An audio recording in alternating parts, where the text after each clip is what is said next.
How many people do you know who struggle with their health?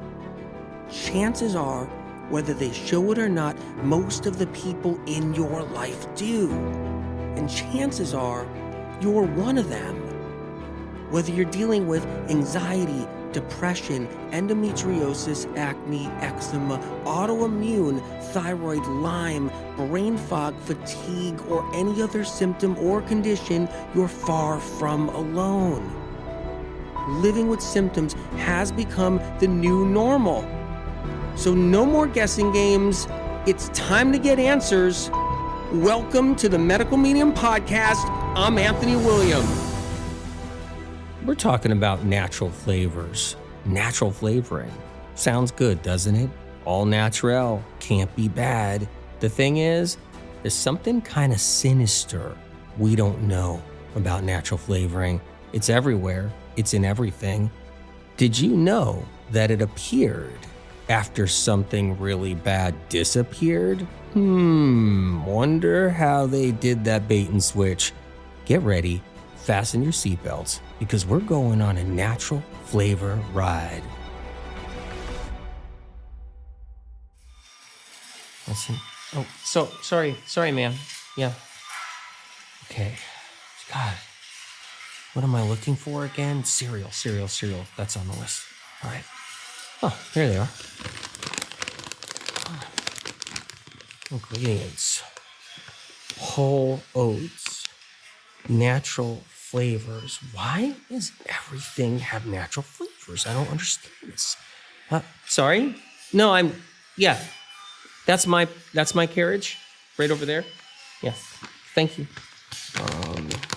I can't find anything without natural flavors. I don't understand. What is going on here? My doctor's not telling me about natural flavors. Nobody's telling me about natural flavors, but I see it. All right, let me just check my coconut water really quick. Natural flavors. My coconut water. What is this? Let me check my other packaged chips that I got, the healthy ones I love so much. Natural flavors. What is going on? I don't get it.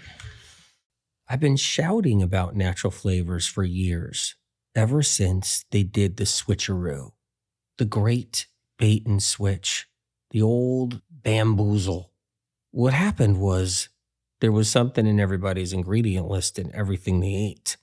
It was called MSG,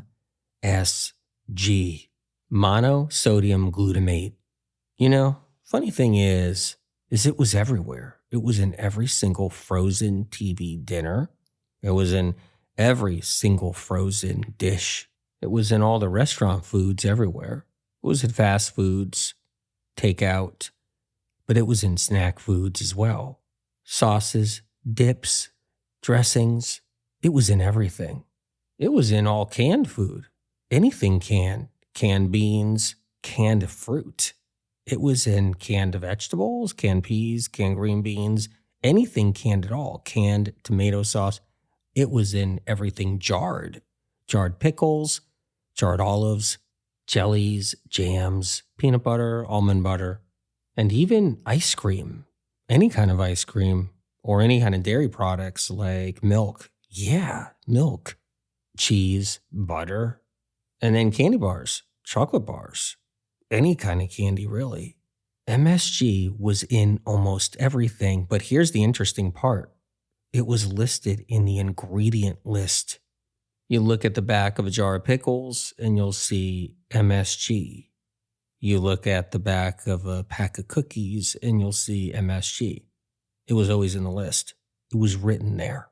The amount of MSG was never disclosed. There wasn't like, 500 milligrams of MSG, 750 milligrams of MSG, 10,000 milligrams of MSG. The reason why it wasn't disclosed, because in different packages, different foods, it would be like over the top, generous amounts placed into everybody's food they were eating. And why? Because it made it taste good. Not only taste good, it made you want to go back for more. It was highly addictive. And when those neurons in your brain received that MSG, it made you remember the package you ate it from. Like, wow, those chips are so good. I'm going back. I'm going to get another bag. Next time in the store, get another bag of those chips. I'm going to grab 3 bags of those chips, and I'm going to eat one in the car on the way home. It was the Wild West. A food company can put 10,000 milligrams per serving of MSG in their food. Another company might only put 200 milligrams. Another company, 30,000 milligrams. And the MSG industry, the chemical companies that actually created it, were booming. The food chemical industry was taking off, and MSG was the pilot light. And at the very same time MSG was really taking off and the food chemical industry was really taking advantage of putting it in every single food for everybody, something else was happening. Artificial flavors, artificial flavoring was big. Food chemical companies were not only creating MSG synthetically, but they were creating artificial flavors synthetically. And artificial flavors were in everything. People didn't care. It was almost in every single food. This was pretty much the golden age of food. This is when people really didn't look at the ingredient list. Nobody cared what was in it. It would be like canned peas. That's all. Who cares? It's just a can of peas. Doesn't matter what's in there. TV dinner. Doesn't matter what's in there. Just TV dinner. Steak, fries, a little dessert to TV dinner. Who cares what's in there, right? Macaroni and cheese. Doesn't matter what's in there. This was the golden age. It's when no one cared about the ingredient list. And the food corporations knew this, and they were running with it. And the food chemist manufacturers ran with this. They knew this too. Nobody cared what was in the food. Now we're moving into the 70s, and there were people that were sensitive. They realized they would get a headache, feel sick, not feel good after eating a meal. This had nothing to do with the health movement. It had nothing to do with health and wellness or the movement of healing. This was just regular people that were feeling kind of headachy and sick and decided to look at the back of the package. These were mainstream people. These weren't that group of people that went off the grid, decided to live by the land, grow their own food, make their own butter, back to the landers, got their own beans and rice going in bulk, and lived in nature. It wasn't that crowd.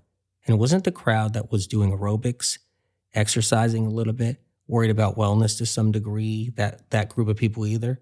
It was mainstream all the way. And they decided to look at the back of the package because they weren't feeling good.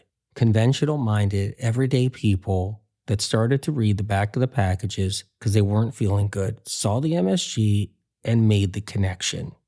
Now, at this point in time, the food chemistry manufacturing world was in high gear with the MSG production. There was already a booming business with it. So thousands upon thousands of pounds were leaving the factories and heading to the food manufacturing facilities. MSG was booming. Crazy thing is, people were getting aware and it was booming. And then that collided together. The awareness and the booming both collided. The heads of the MSG manufacturing world were sitting in their boardroom and they were saying, oh crap, we got a problem. Now they come a long way from where it originated.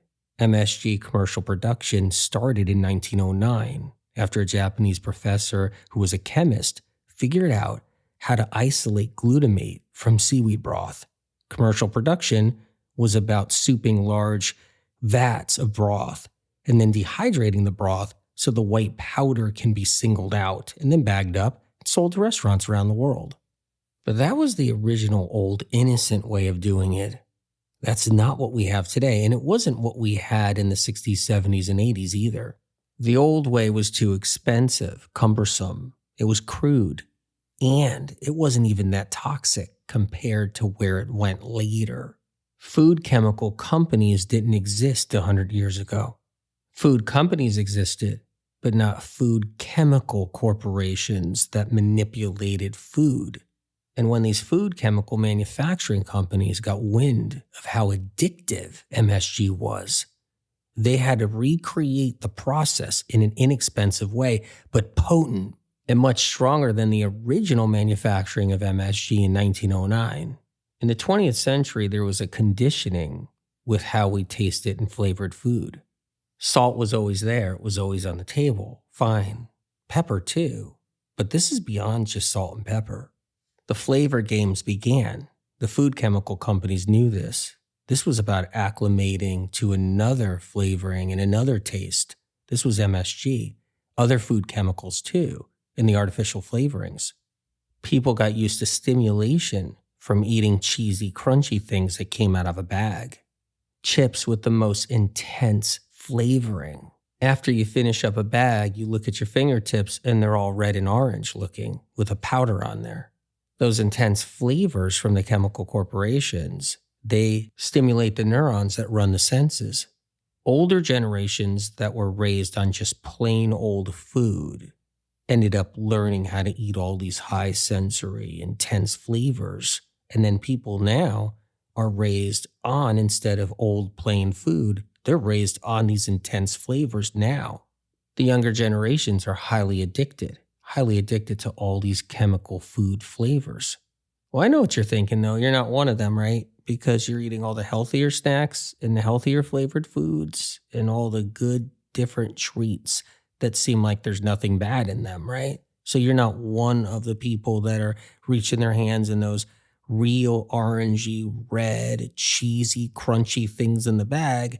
You're someone who is maybe picking healthier options, like in the restaurants. You're picking healthy options on the menus. And then when you're in the store, at the health market, a health food store, you're picking healthier packaged foods that doesn't look like it has anything bad in it. Or maybe it's organic and not GMO. And you're like, no, that's not me. I'm not doing the real junky stuff, the real fake garbage.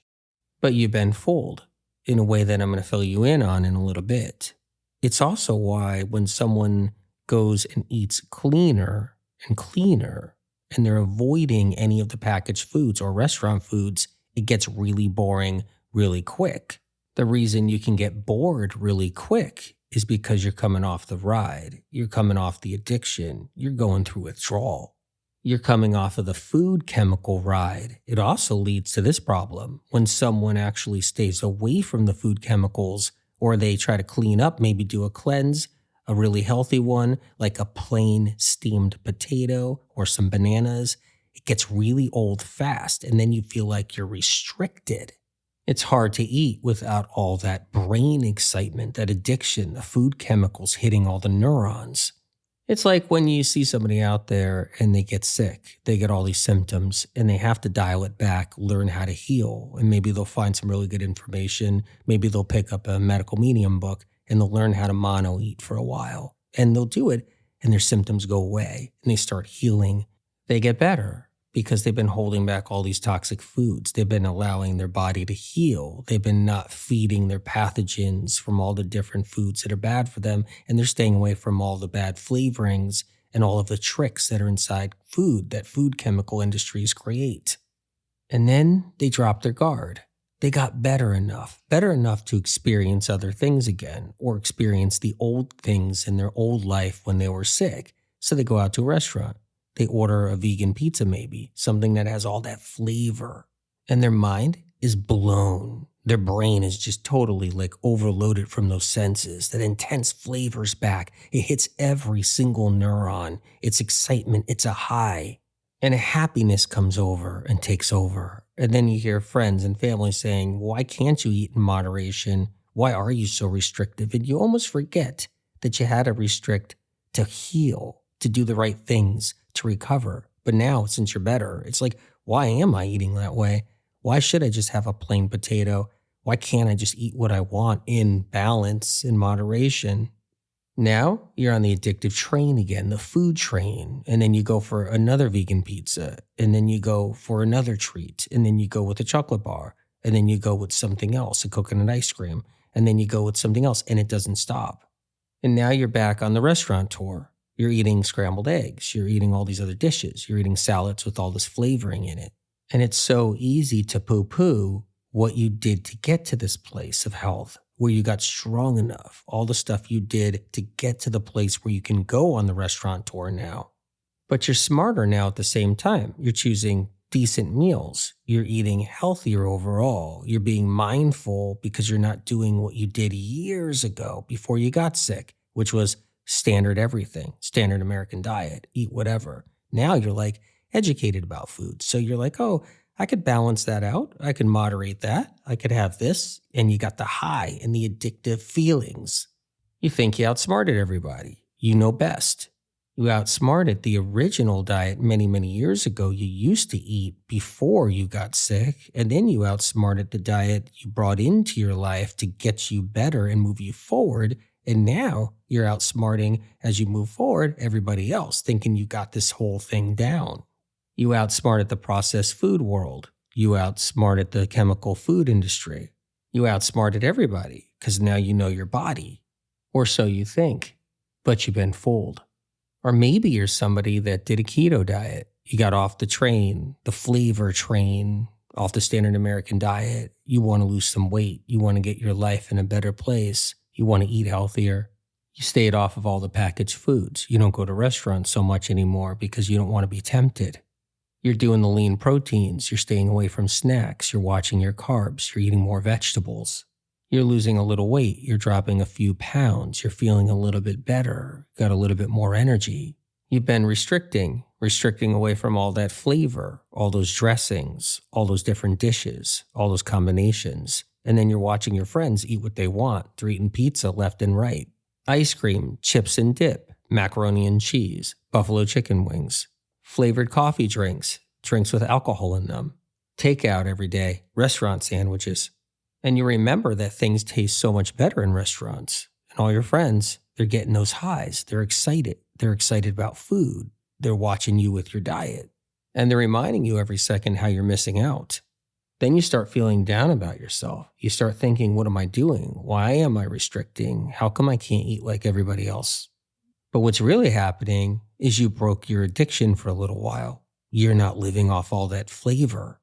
You went through withdrawal long enough to know what it's like. You lost a few pounds. You started feeling a little bit better. You didn't cheat so much, and maybe you didn't cheat at all for a while. What's really happening, though, is you broke ownership.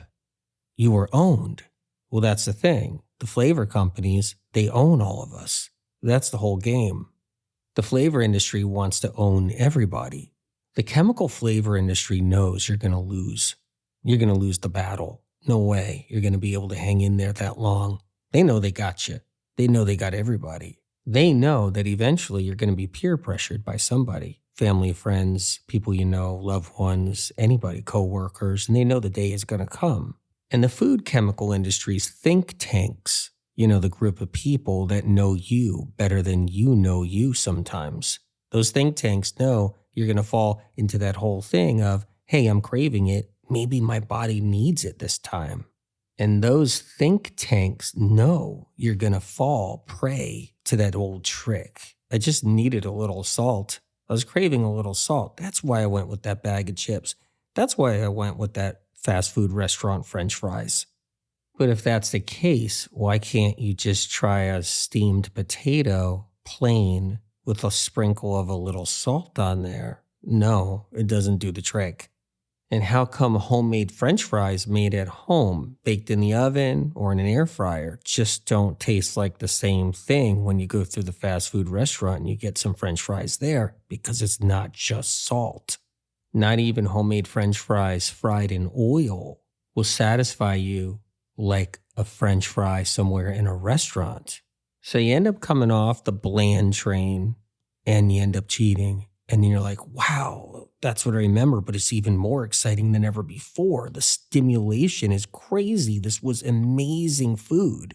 Your adrenaline's pumping. You're laughing with friends. You can't believe how awesome the food is. And now you're like, why can't I do this another time? Why am I restricting so much? Now you're back in it with everybody else. You're on the train again. But the think tanks know that. That's the whole point. The chemical food industry knows this is going to happen and they love it. They know you're going to join the losing team. Now, don't get confused with herbs and spices. That's not what we're talking about here. We're not saying, hey, you can't shake a little turmeric on your meal, or you got a little cayenne or oregano. We're not talking about clean herbs and spices. Oh my God, I can't wait for my meal to come. Yeah. Oh, here's the waiter. Okay. Thank you. Thank you. Yeah, can I have an extra fork? All right. Oh my God. Oh my God, it's so good. Yeah. So what were we talking about? Yeah. I can't shove it in fast enough right now. Can I try your appetizer? I'll order one for myself. Don't worry. This is so good. I've been off my diet right now for like, 2 days now? And it's like, I'm happy again. I'm happy. Like, what was I doing? What was I thinking? Isn't there such thing as moderation and balance? Yeah. Yeah. I was talking to this coach, and the coach said that I can just eat what I want and still be happy. But I'm trying to remember, didn't I start eating really clean and start eating really like fresh and no junk and garbage, no processed foods because I wasn't feeling good, right? And I had weight. Well, I lost a few pounds. Yeah. And now I feel like I can just start fresh. Oh my God, this is so good. I could do this like every day right now. I know some people think they've escaped it all because they've figured out intermittent fasting for a while in their life and they're not a part of all this flavor game. But it's actually the opposite. They're doing the flavored chemical coffee drinks all day long. And then at the end of the day, they're eating anything their heart desires because they starved themselves all day long. And how do you get vanilla flavored coffee when there's no real vanilla in there? And then when you eat anything you want. And they take pride in the fact that they can eat what they want and do eat what they want. But that really means they really haven't escaped the hold that the food chemical companies have on them. And then there's the athletes out there that work really hard with their athletic work. And after they're done, they award themselves with their favorite food, like donuts or bagels or something cheesy, usually something from their favorite restaurant. And what's incredible is that these athletes, they're in good shape. They look amazing. They're working hard. Everybody aspires to be like them. But at the same time, they're trapped too. And the chemical industry, the food chemical industry knows this. And when you talk to an athlete, they'll tell you it's about balance and moderation. And that's why they do it too. They love their favorite foods. They feel like they earned it. They ran 20 miles. They burned off all those calories. Why not eat our favorite donuts now? But the funny thing is, the food chemical industry created the term balance and moderation. They created it with the pharmaceutical companies so that people go, you know what? I can have a little bit more of that toxic crap. The industry pushed and promoted the balance and moderation narrative so that you would buy more chips and cookies and donuts and packaged food and drinks and restaurant food and any other foods from other food companies that they've sold their chemical additives to. So let's go back to the collision where the food chemical industry realized, oh shit, and people in the mainstream realized something's bad in these products. The moment enough people realized MSG was doing something to them, the moment they realized it was on the label, and the moment they realized it was actually toxic and causing a problem, the MSG realizations, the MSG realization from the food chemical industry too, where they're like, oh my God, they're figuring it out. They're finding out. What do we do? The food chemical industry said to itself, if we don't keep this stuff tasty, addictive, we're going to lose a lot of sales. And the effect was going to happen from the highest part of the food chain down to the lowest part of the food chain. The chemical manufacturing facilities, which is the highest part of the food chain that were producing all of that MSG, plus artificial flavoring and other kind of food chemicals too, they were going to take a big hit because they were the ones that were selling all of that product, all of that MSG to the other food corporations, the food corporations that sell all the soft drinks and the packaged foods and the bagged and packaged snacks. And the next line on the food chain was the food chains, meaning the restaurant business, restaurant chains, fast food. They purchased all that MSG and all the other food chemicals too, and were putting it in all of their chain restaurant delights and tasty dishes. But it didn't stop there. And then all the other food businesses, food companies that bottled and canned things, they purchased the MSG and other food chemicals to put in all their different things you find on the shelf, all the bottled stuff, all the jarred pickles, jarred olives, jarred artichokes, all the different jellies and jams, mayos, mustards, ketchups, dressings. And then the next stop on the food chain, Candy World, chocolate bars, candy bars, all of those, packed with MSG. And then the next part of the food chain, dropping down to the mom and pop stores, mom and pop restaurants, where it's condiments in bulk, soy sauces, vinegars, tomato sauces, peanut oil, canola oil, olive oil. MSG was added to those bulk oils. This was the wholesale market, and this is the wholesale market that was fed to the mom and pop stores and restaurants, all laced with MSG. The entire food chain business was infested with MSG and contaminated with food chemicals. From the highest echelon and beneath, then the word got out. MSG was toxic. It was bad. And then it disappeared like a ghost ship in the night. The letters MSG disappeared off of all the labels. All the labels in the food world changed, but the recipe stayed the same. Emergency action was taken by the food chemical industry, which was illegal because the word MSG, monosodium glutamate, was removed off of all the labels of every single food in the industry, but yet MSG was still in the food all the same. And then people got wise, though. They still weren't feeling good. And so individuals looked into the products and were looking and searching for MSG. It was still there. This was during a time when food chemical testing was approachable. The layman can get food tested for basics and actually see results. A small window in time before the food chemical industry took control over almost everything. When the food chemical industry joined forces with Big Pharma and determined what we're allowed to truly see in our food and drugs. And for the short moment of time in our history, added MSG was no longer there. It was removed. It wasn't in the food anymore. It disappeared. But then it reappeared under different names, different tags, different ingredient words. Private deals were made behind the scenes with these organizations. Private deals grandfathered in that you're never allowed to know.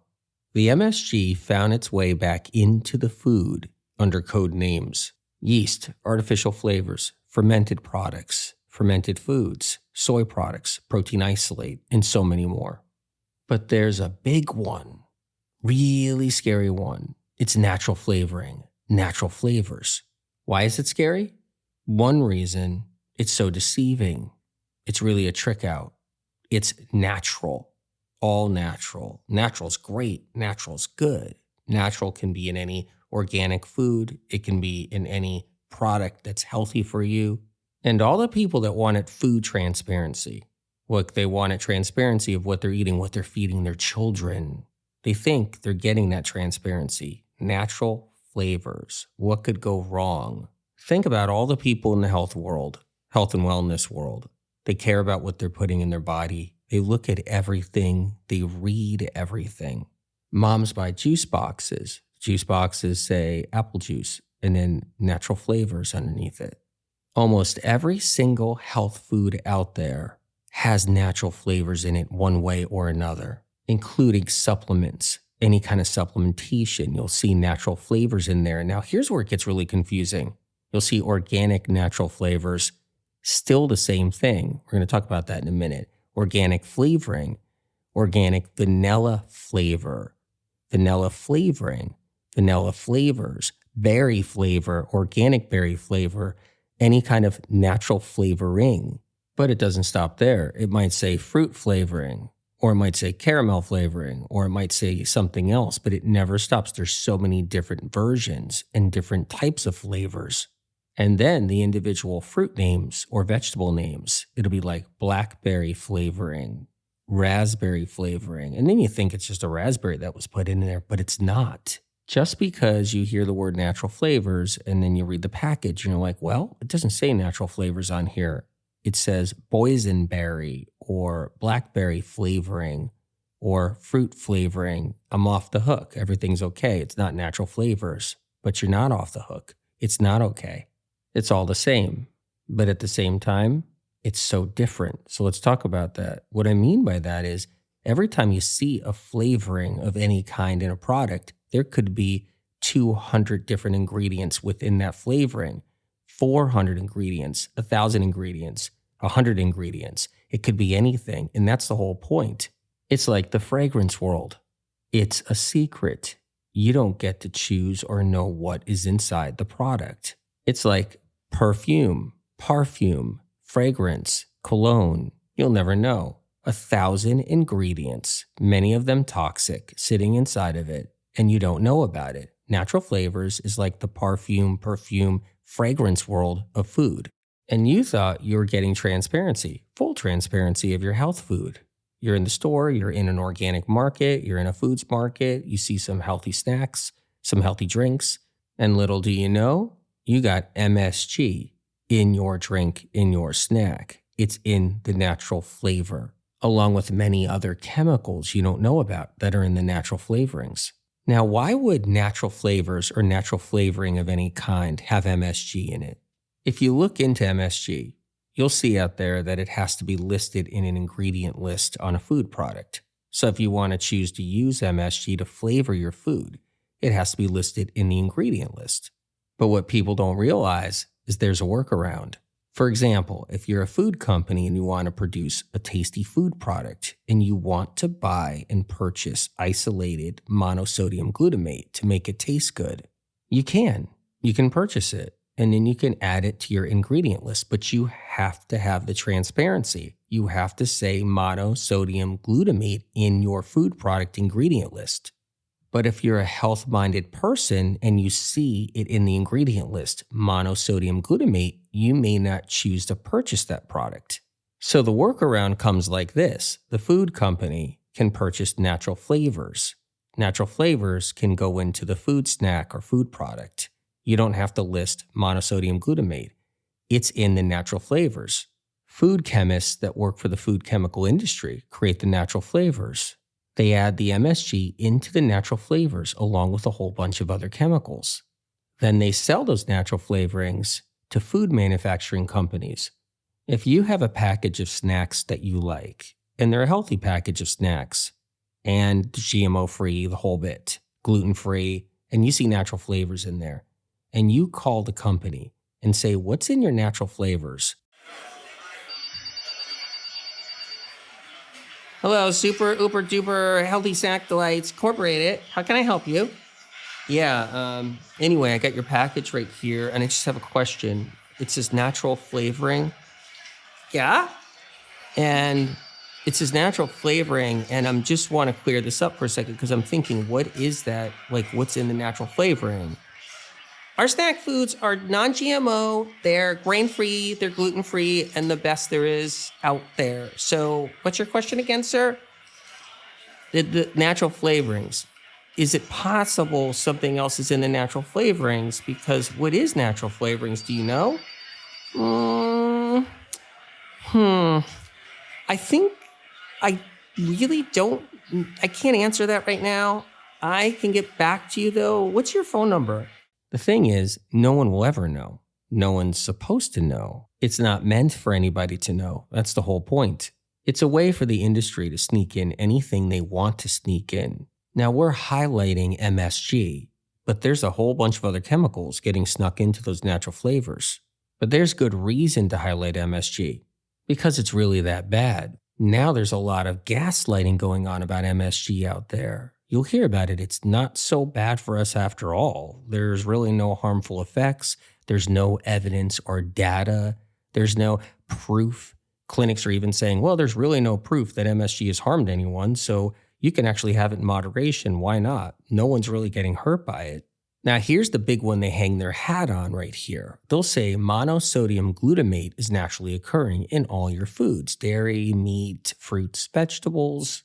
And this is where they're totally wrong. If you have an organic, non-GMO cherry tomato in your hand, they will say that there's naturally occurring MSG inside that tomato. This is not true. To begin with, your cherry tomato is organic. It's non-GMO. You have to remember that. What you'll find in that tomato is naturally occurring glutamic acid in traces, not the monosodium glutamate additive that's used in the industry, the thing that's added to the food that's isolated and synthesized, highly concentrated, and GMO. If a supplement product or food product says non-GMO, but has natural flavors in the ingredient list, and those natural flavors are comprised with a lot of different chemicals and additives that are derived from GMO sources, is the product now truly non-GMO? Or because the natural flavors has GMO chemicals in there, it's truly not a non-GMO product? But in defense of supplement product companies and food product companies, they just don't know. No one's telling those people who own and run those companies that natural flavoring is GMO, or natural flavoring has a lot of MSG in it, or natural flavors and natural flavoring has 100, 200, 300, 500 different chemicals in it. If you see a drink or a packaged food that has, say, 10 ingredients in it, and it's wholesome, and the ingredients look clean and good, but you see an additional ingredient called natural flavorings or natural flavors, or just plain flavors, or raspberry flavor, vanilla flavor, or any kind of flavoring, then in true reality, you're not dealing with 10 ingredients. You're dealing with at least an 11th, which is MSG. But here's the crazy part. You're really dealing with 100 more, or maybe 200 more, or even more than that. Could even be 1,000. No one would ever know. So really, instead of 10 ingredients on that package, there should be a list a mile long on that package, names you can't even believe. And that's the workaround. And that's how everybody's being played. As the years go on, anything could be put into those natural flavorings and natural flavors and then put into your food. No one would ever know. The MSG of today is different than the MSG years ago, decades ago. And the MSG decades ago was different than the MSG originally discovered back in 1908.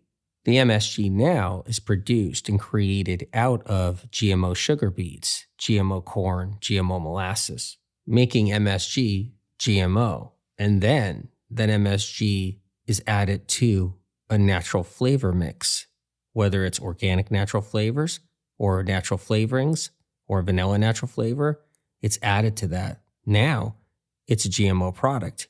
Then those natural flavors get put into a package of organic food. Organic food label says non-GMO, but now it is GMO. And here's the interesting thing.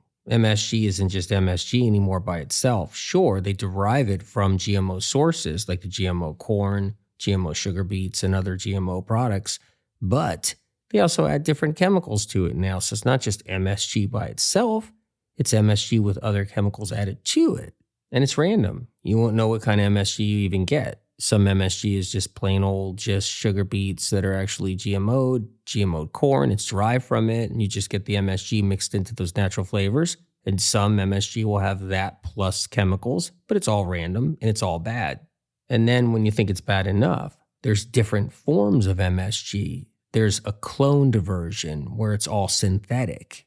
What this means is the original was made off of GMO sugar beets or GMO molasses, GMO corn. But chemical companies found cheaper ways of doing it, cloning the building blocks of GMO corn, GMO sugar beet versions of MSG, creating an identical synthetic compound and calling it MSG. And then that's sold to food companies and put into the natural flavors. And then those natural flavors get put into your ice creams, your drinks, your snacks, your cereals, your supplements, and then little juice boxes that your kids drink. It was the ultimate bait and switch. It was an invasion. Natural flavors became an invasion into our food supply without your consent. Nobody ever asked you, hey, everybody, do you want this crap in your food? Sad thing is, you're not even going to taste the real flavor of what the food was because they added all their chemical natural flavors in. So if it was apple juice, you're not going to taste the apple juice to the natural way it would be. You're going to taste their concoction they added into the apple juice. The thing is, there's all these people out there that pride in how they eat. They pride in what they avoid too, like they avoid fast foods or processed foods. They think they escaped the conventional machine, but they didn't. The conventional evil machine still has their hands in your pure food. So let's head back to the MSG. Why is it bad? Well, conventional world says right now, like, don't worry about it. Clinics even say, hey, it's not really causing a problem with anybody. Something not to be alarmed about. There isn't enough studies. We don't really see anything. We haven't seen anybody really get hurt by it. So maybe you don't have to worry about it. But how would they know? Science and research doesn't know why anybody's sick. Still to this day, they don't have the technology to know why. At the same time, chronic illness is exploding out there, especially neurological conditions and disorders. I'm not saying that all the chronic illness of today is because of MSG, but I am saying they figured out years ago, decades ago, that the MSG was bothering people, giving them migraines, making them dizzy, giving them neurological symptoms. And then they backtracked. They papered it all up. Doesn't exist. It's not happening. They rewrote history like they do all too often. So let's go back a little ways when people first started complaining about problems that they identified with MSG. First of all, your doctor could not identify why the MSG was causing a symptom or a problem. They didn't have the technology to diagnose it, and they still don't today. Which is why they can rewrite history right now and tell you, well, we don't know what the effects are and we don't think there is any problems. MSG really isn't an issue like we maybe thought before. But let's talk about the truth. To begin with, MSG isn't the cause of somebody having OCD, bipolar, depression, anxiety, but it can help worsen it. And MSG is not the cause of severe migraines or the cause of other symptoms and conditions that are severe, but it can worsen the symptoms. Here's why MSG could be a problem. It can build up inside the brain over time. Deposits of MSG can build up around neurons, dampening electrical impulses, neurons, and neurotransmitter activity. So if anybody has a problem like toxic heavy metals in their brain, or low-grade viral infections or high-grade viral infections, chronic illness, autoimmune, there already is a compromise going on between the pathogens, the metals, and toxins somebody's dealing with, or brain inflammation that somebody is dealing with. MSG can be the straw that breaks the camel's back. All these problems are happening. MSG deposits are building. We have more issues now with the brain. This way, if somebody's already sensitive from metals and pathogens and other issues, then they're going to be sensitive to the MSG. If someone doesn't have any big health problems, they don't have any symptoms or conditions yet, and they go through life ingesting a lot of MSG along the way, it keeps building up over time, and eventually the MSG deposits that build up on the neurons become a weakness. I talk in great detail about this in the Brain Saver books. My favorite snack bars. Wow, let me see this. What flavors do they have? Ooh, strawberry and almond. Ooh, raspberry and macadamia nut. Ooh, let me read the back. What's this natural flavors thing? Oh, that's right. I remember. That stuff's bad. Putting this back. The word natural isn't a safe space anymore. It never was. The lines are blurred. Always have been. There is treachery in the stores. Natural can mean anything at this point in the world. Not even good old non-GMO is sketched in stone nor secure. What we see with our own eyes isn't all that's cracked up to being known. And what we can't see with our eyes is in a league of its own. Words can have different meanings when it comes down to our health. There's a lot of bad still out there in our way when it comes to healing And who knows? It's still so confusing and sad when you think about the tricks and games played on the ones by the bad who take care of their health the most, but they've been had. And as we walk down the food aisles, filling our baskets with wholesome options and have no idea why corruption somehow found its way into the door of the natural and even organic food stores. How strange it all really is that the back of the bottle or package has a mysterious word puzzle that most everyone ignores. Sometimes it's even on the lid. It's time we become aware about the flavors that make the food taste less bland and so bizarre. So many pride in themselves when it comes to taking care of their health, and they think about everything that enters their mouth because they're all told health is wealth. At the same time, something is hidden and completely stealth, interfering with your self-care and your self-help. When it comes to these small little words hiding deep within the labels, we seem to trust the ones that control our taste buds and tell us fables.